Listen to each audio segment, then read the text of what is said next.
कभी अमेरिका के इतिहास में एक ऐसा शख्स हुआ करता था जिसे सबसे बड़ा स्मगलर माना गया। उसका नाम था रिक लिटिल। वह केवल एक पायलट नहीं था, वह एक मास्टरमाइंड, एक जीनियस और ड्रग ट्रैफिकिंग के उस दौर का सबसे खतरनाक इंसान था। हर कदम सोच समझ कर उठाता, हर फ्लाइट मेटिकुलसली प्लान करता और सरकारी एजेंसियों को बार बार चकमा देता। 1980 के दशक की शुरुआत में अमेरिका में रोनाल्ड रीगन राष्ट्रपति बने और उन्होंने ड्रग्स के खिलाफ जंग छेड़ दी। उनका कहना था कि हम ड्रग्स के खिलाफ हर हाल में जीतेंगे।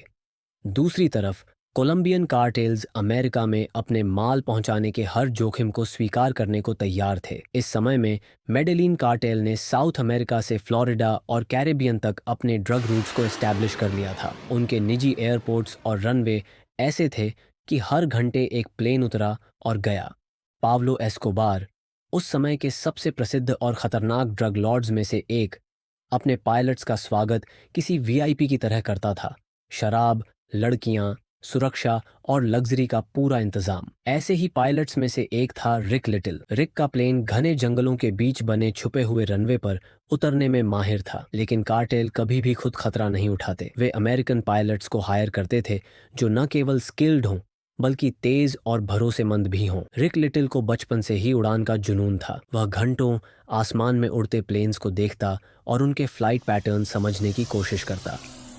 हाई स्कूल खत्म होने से पहले ही उसने पायलट लाइसेंस हासिल कर लिया। वह केवल उड़ान में माहिर नहीं था, क्राफ्ट मैकेनिक्स में भी उसे गहरी समझ थी। 1970 के दशक के आखिरी सालों में रिक ने एरोनॉटिक्स में डिग्री ली। इसके बाद उसने पेंसिल्वेनिया के स्केटन में एक कंपनी शुरू की, एयर अमेरिका। यह कंपनी छोटे प्राइवेट प्लेन्स को लग्जरी फ्लाइंग मशीनों में बदल देती थी। अगर कोई कनाडा या अमेरिका में लंबी दूरी की नॉन स्टॉप फ्लाइट चाहता, रिक उसका प्लेन ऐसा बना देता कि बिना रिफ्यूलिंग के भी उड़ सके। एयर अमेरिका जल्दी ही फेमस हो गई।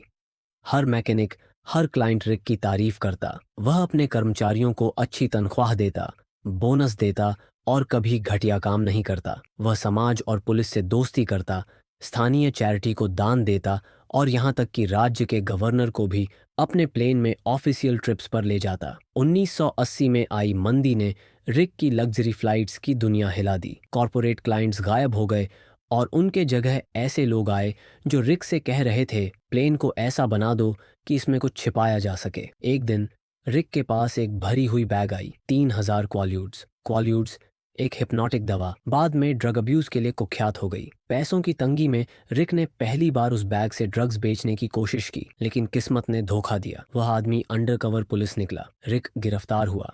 जांच के दौरान अधिकारियों ने जल्दी ही समझ लिया कि रिक हार्डकोर ड्रग डीलर नहीं था, वह बस एक बिजनेसमैन था जो आर्थिक मुश्किल में फंस गया था। लेकिन डीईए का शक बढ़ गया। उसी दौरान रिक को एक डील ऑफर मिली, अगर तुम हमारी मदद करोगे और कंपनी की सस्पिशियस एक्टिविटीज बताएंगे तो हम तुम्हारे ऊपर से चार्ज हटा देंगे। रिक मान गया और आधिकारिक तौर पर इन्फॉर्मेंट बन गया। उसने धीरे धीरे ड्रग बिजनेस के असली कंटैक्ट से संपर्क करना शुरू किया। रिक को जल्द ही समझ आया कि उसके कई क्लाइंट्स खुद ड्रग स्मगलर्स थे और उससे कहीं ज्यादा पैसा कमा रहे थे। 1981 में एक शेडी क्लाइंट ने रिक को टैंपा की पॉट स्मगलिंग रिंग के लिए पायलट बनने का ऑफर दिया। एयर अमेरिका पहले ही बकाया कर्ज के कगार पर थी, इसलिए रिक ने हाँ कह दी। उसका प्लान सिंपल था, थोड़ा पैसा कमाओ, बिजनेस संभालो और फिर बाहर निकल जाओ। लेकिन जो लोग उसे हायर कर रहे थे वे खुद नॉन प्रोफेशनल थे। वे ड्रग्स इस्तेमाल करते थे, लापरवाह थे और उनकी फ्लाइट्स की कोई प्रॉपर प्लानिंग नहीं होती थी। पहली फ्लाइट में फ्यूल टैंक अनसेफ तरीके से लगाया गया था और रूट डीईए सर्विलांस से भरा था। फिर भी रिक ने फ्लाइट सफलतापूर्वक पूरी की। प्लेन सुरक्षित उतरा और उसे पूरा पेमेंट मिला। इसके बाद उसने 2 और रन्स किए और फिर इस रिंग से बाहर निकल गया। रिक की फ्लाइंग स्किल्स अब जोर खींचुआ, मेडेलिन कार्टेल के कोर मेंबर और पाव्लो एस्कोबार और जॉर्ज ओचुआ की नज़र में आ चुकी थी। पहली मुलाकात जंगल में बनी हिडन एयर स्ट्रिप पर हुई।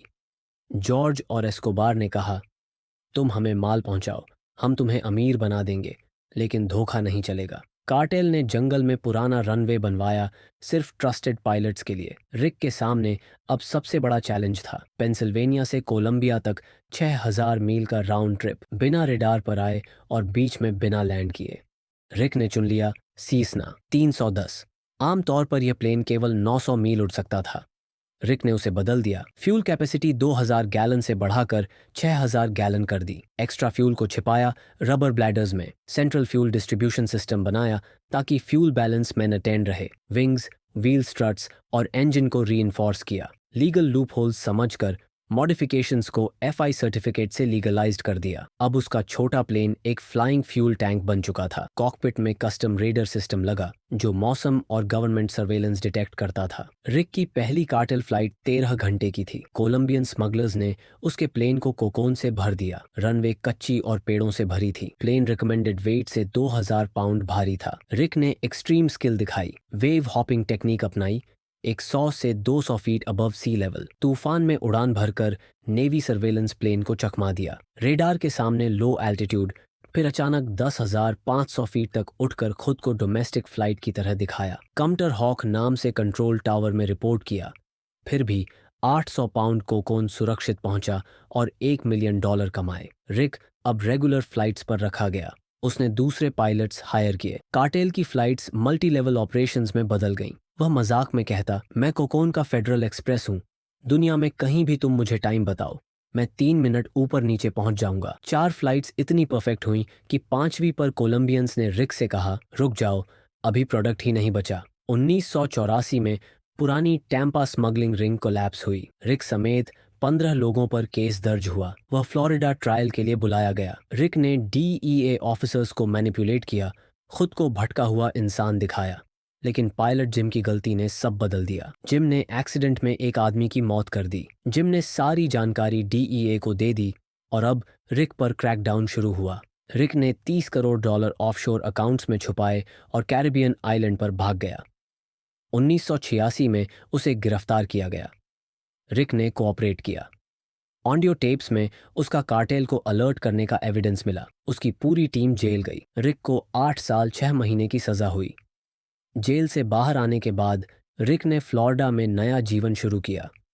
इलाके का नाम स्मगलर्स कोव रखा गया। आज भी लोग उसे गुमनाम देखते हैं, एक ऐसा आदमी जिसने आसमान को जीता लेकिन ज़मीन पर हार गया।